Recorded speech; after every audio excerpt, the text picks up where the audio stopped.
हमने ऐसा सुना है कि स्वराज जो का शंखनाद है वो लोकमान्य तिलक ने दिया, किंतु लोकमान्य तिलक से भी पूर्व 1875 में सत्यार्थ प्रकाश नामक ग्रंथ में ऋषि दयानंद ने स्वराज शब्द की उद्घोषणा करी और बोला कि विदेशी राज्य कितना भी सुखकर क्यों ना हो, स्वदेशी राज्य तो सर्वोपरि होता है। उन्होंने सबसे पहले लिखा और वहीं से परिकल्पना लोकमान्य तिलक ने ली और उन्होंने इस बात को कहा अपने ग्रंथों में कि हाँ, मैंने ये जो शब्द है इसके लिए मैं अनुप्राणित हुआ हूँ ऋषि दयानंद से। तो ऋषि दयानंद ने जब आर्य समाज नामक संस्था की स्थापना करी तो ऋषि दयानंद ने इस्लाम का भी खंडन किया, ईसाइयत का भी खंडन किया, सनातन धर्म के भीतर आ गई कुरीतियों का भी खंडन किया, जैन बौद्धों का भी खंडन, मतलब गलत बात जहां उनको दिखी उन्होंने मुक्त कंठ से उसका विरोध किया और सही बात जहां उनको दिखी उन्होंने उनका मंडन किया। ऐसा नहीं है कि उस व्यक्ति ने ये कहा हो कि अच्छा तुम हिंदू लोग गाय का मांस नहीं खाते परंतु बकरे का खाते हो, मछली का खाते हो, मुर्गे का खाते हो तो कोई बात नहीं, खा सकते हो,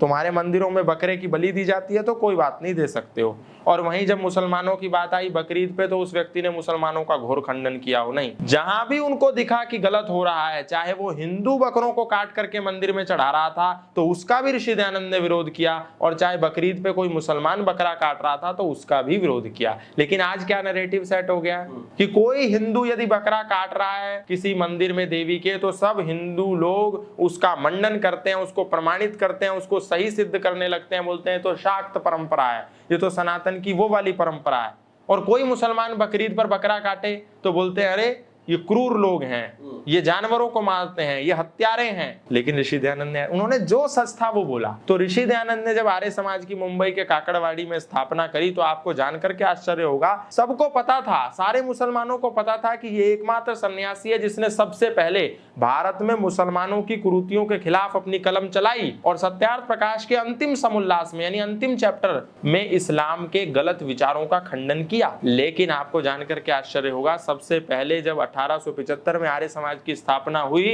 तो उस सभा में रहमतुल्लाह नाम का एक मुसलमान था और बहुत सारे दानदाता थे, एक से एक सेठ थे, पर उस रहमतुल्लाह अल्लाह रखा नाम के मुसलमान ने 5100 रुपए का दान दिया। बाकी जितने भी सनातनी सेठ थे या सनातनी दानदाता थे उनका दान 3100 से ऊपर नहीं था। इसका क्या मतलब है कि जहां सत्य होता है वहां पर पवित्र जितनी भी आत्माएं हैं आकर के अपना सहयोग देती हैं। बाकी विरोध तो आप कोई सही बात बोलोगे तो आपका भी होगा, हर व्यक्ति का विरोध होता है, आप सही बोलो गलत बोलो, विरोधी तो हर किसी के होते हैं। यदि विरोध ही ना हो तो समझिए कि गति नहीं है, गति का प्रमाण है विरोध, तो विरोध तो होगा। आपने रहमतुल्लाह की बात बताई, 5100 रुपए का उसने इसमें दान दिया, लेकिन अगर आप देखिए सनातन धर्म में कुछ कुरीतियां थी, कुछ ऐसी चीजें थी, हाँ आज भी कुछ हैं, लेकिन बहुत सारी चीजें छूट चुकी हैं। सती प्रथा हो आज नहीं है, कहीं भी नहीं है, और भी ऐसी बहुत सारी चीजें हैं। बाल विवाह हो अब ना के बराबर है, भ्रूण हत्या हो या फिर मैं लड़कियों को लेकर एक जो बातचीत होती थी कि भाई लड़कियां नहीं चाहिए,